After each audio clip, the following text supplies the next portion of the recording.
more than a wandering ranch hand, the kind who kept his spurs light on the ground and his moral compass even lighter. He didn't own much, but he stuck to one straightforward principle. If it ain't yours, you let it lie. That principle got put to the test one afternoon when he ventured on to Navajo territory 13 years back, well before folks started whispering his name around campfires. You know, stories like this always make me wonder, where are you listening from right now? Is it a cozy armchair by the fire, or maybe squeezed in on a commute? Wherever it is, thanks for joining me. Let's ride on. He'd been traveling solo, stomach growling and ammo running scarce, with his mind fixed solely on spotting a stream before the sun dipped low. His mare, all caked in trail dust, had guided him up a gentle slope where a faint sparkle snagged his attention.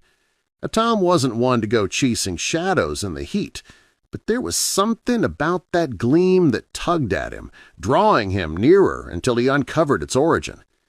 Tucked under a weathered outcrop of red rock, flecks of raw gold scattered like fragments of captured sunlight buried in the soil. Nuggets that rich and abundant could transform an ordinary drifter into a fellow with a sturdy cabin, a carved sign on the door, and days filled with ease. Tom crouched down, gathered a fistful, felt the heft sink into his grip. Most any other soul would have snatched it all up and bolted, but Tom had logged enough miles across the Badlands to spot Navajo boundary signs, those deliberate piles of stones, arranged with intent, not by chance. He grasped the implication right away. The ground wasn't forsaken.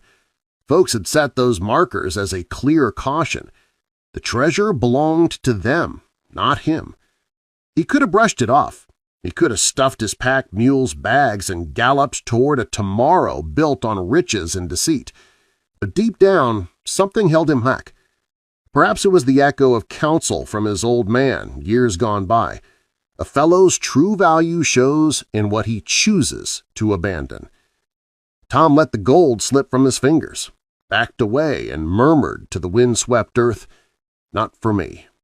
Then he swung up onto his mare and pressed on, abandoning the wealth just as he had found it. Over the seasons that followed, he scarcely gave it another thought. He meandered through dusty hamlets, labored on spreads, mended railings, smoothed over disputes, and now and then bedded down under the vast night dome with only a woolen throw for cover amid a scatter of constellations. A time or two he pondered what fate had befallen that concealed vein, but he never circled back to see.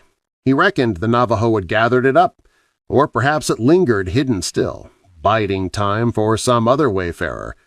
Whichever the case, it was no longer his worry.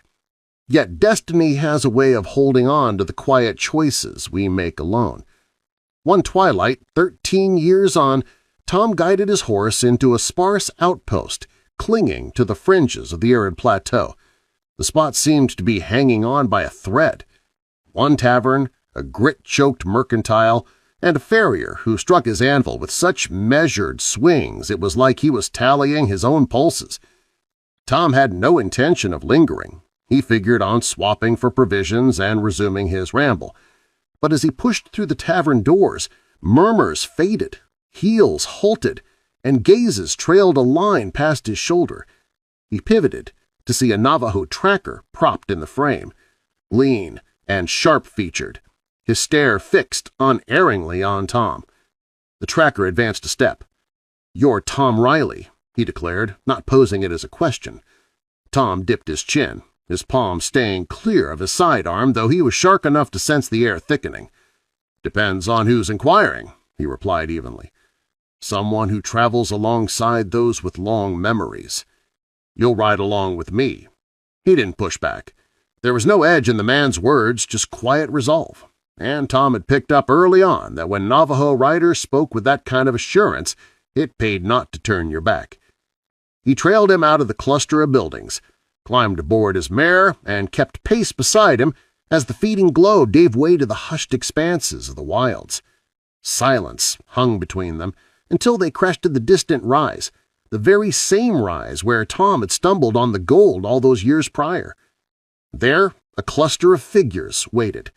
Navajo riders, men and women alike, regarding him with expressions as steady as carved stone. As Tom eased down from his saddle, a peculiar calm settled on him.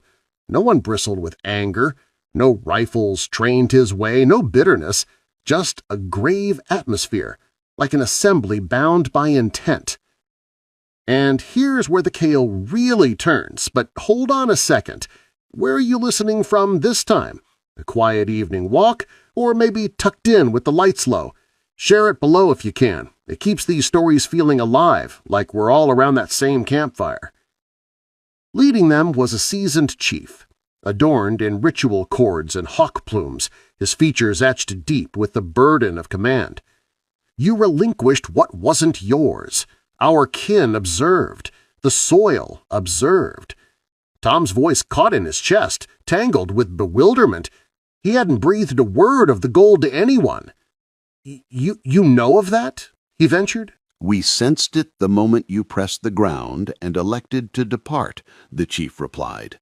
"Our sentinels beheld a rider bow before riches that drive most to bloodshed. From that hour, the territory has held your name close." Tom glanced at his boots, a flush of awkwardness rising. "Never figured it mattered much," he mumbled. The chief drew nearer, his tone firm yet kind. "It did, and no one who respects the domain of others fades from the recollection of those who tend it." Before Tom could gather his thoughts, the group shifted aside to unveil a figure he least anticipated. A young lady, perhaps 20 summers, with bold eyes traced in ancestral patterns. She bore a parcel swathed in softened leather, held with reverence. A spark of familiarity stirred in Tom. She'd been a slip of a girl the first time he'd wandered these parts. He recalled her peeking from the folds of her mother's shawl, peering at him from afar. She advanced now, grown tall and resolute, the child long vanished. "Through 13 winters this has waited," she murmured gently, "for the rider who forsook the gold that wasn't his to claim." Tom's pulse hammered once, fierce, as she settled the package into his grasp. He cradled it with caution, uncertain if the moment called for unveiling it. The Navajo chief inclined his head, as if granting a wordless nod. When Tom peeled back the leather, he braced for some ritual token or emblem of regard. Instead, he went still. Nestled within were ingots of gold, shaped, polished, and purified, vastly exceeding what he'd spied in that crevice long ago. The mass in his hold seemed a dream. He lifted his eyes abrupt. "I ain't deserving of this." "You are," the chief countered, "not through seizure, but through restraint." The young lady edged in, her gaze holding his steady. "Had you pilfered our vein, we'd have pursued you to the world's edge. But we beheld you depart with bare hands. Few act so, unless their heart runs true." Her words rang with belief, yet softened by a gentle undercurrent. Tom eased the hide shut, fumbling for a reply. "I didn't wander here chasing payback." "We understand," the chief said. "You arrived because the call reached you." Tom paused, brow furrowing. "Called?" The tracker who had fetched him spoke up. "That trove was rediscovered by our foragers. They traced your old prints. We shadowed you not for reckoning, but to fulfill what the earth set in motion." The Navajo ring held its breath, not in strain, but in quiet anticipation, as if hanging on his very inhale. Tom sensed their focus bearing down, yet laced with an odd kinship, and it stirred him uneasy. He'd spent too many trails alone, too many evenings with just flames for fellowship. Now an entire band regarded him as one worthy of esteem. It weighed heavier than he knew how to bear. He swallowed hard. "What am I meant to make of this?" The chief responded simply, "Whatever your days demand. Wealth seized unjustly draws shadows. Wealth bestowed justly opens trails." He touched the parcel lightly. "This opens one." Tom felt that truth burrow into his core, but ere he could muster a word, the lady's voice rose again, softer now. "It's more than ore we're restoring. It's safeguard." Tom knit his brow. "Safeguard?" "You departed our domain in harmony," she explained. "Now we extend harmony back. Should you ever summon us, we'll answer. The Navajo will stand with you." The vow caught in his throat. Navajo guardians didn't bind their oaths on whims. One companion from their fold was a privilege rare. A full people vowing alliance. Unthinkable. Something turned within Tom, not arrogance, but a quiet reverence, humbling in its depth. The tracker motioned toward his mount. "You'll journey with us till moonrise. There's wisdom yet to share." Tom trailed them into the shadowed gulches where lantern glow danced off the crimson cliffs. The band glided soundless, leading him to the pulse of their homeland. A circle awaited, women tending hearths, young ones clustered by blazes, sages observing with serene insight. No wariness, no doubt, just an open embrace. Tom slid from his saddle deliberate, adrift on how to carry himself. The same young lady drew near once more, her earlier gravity eased into simple interest. "You don't recall me, do you?" she wondered. Tom scanned her features, dredging the past. Glimpses surfaced, the small one darting glances from shelter, her mother as he drew water from a brook, the child's wide-eyed wonder, free of alarm. "You were only a little one then," he said. She affirmed with a tilt of her head. "I saw you abandon the oar. I was near enough to catch your fingers shake as you replaced it, near enough to overhear your whisper, 'Not mine.' That afternoon showed me truths about outsiders." Tom fidgeted, almost shrinking from her regard. "Didn't reckon a soul caught that." "I did," she confessed, "and for seasons I puzzled over your why. Now it's clear." The evening unfolded in soft exchanges, communal meals, and a growing accord between him and the band. Tom hadn't grasped how keenly he'd yearned for ties until they wrapped around him anew. The Navajo weighed him not by his scarcities, but by that single gift he'd offered unbidden long ago: deference.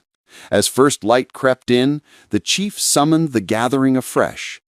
"Tom Riley," he proclaimed, "the ground has closed its ledger.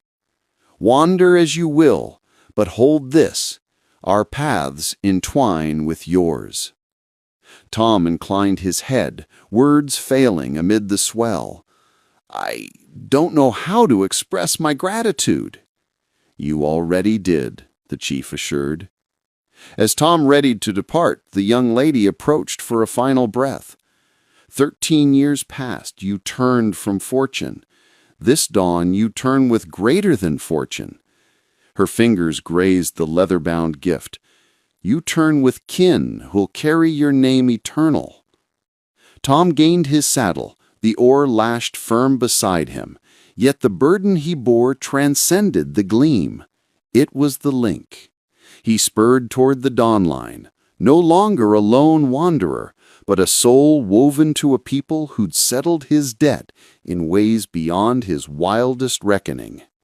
And off in the distance, atop the rise where it all sparked, the Navajo traced his silhouette with a voiceless vow: respect bestowed, respect restored. And there you have it, folks, a reminder that the choices we make in the quiet moments, they echo farther than we know. If this story stirred something in you, do me a favor. Hit that like button if it landed right. Share it with someone who'd appreciate a good yarn around the fire, and subscribe for more tales of the unexpected. Until next time, keep your compass true. Safe travels.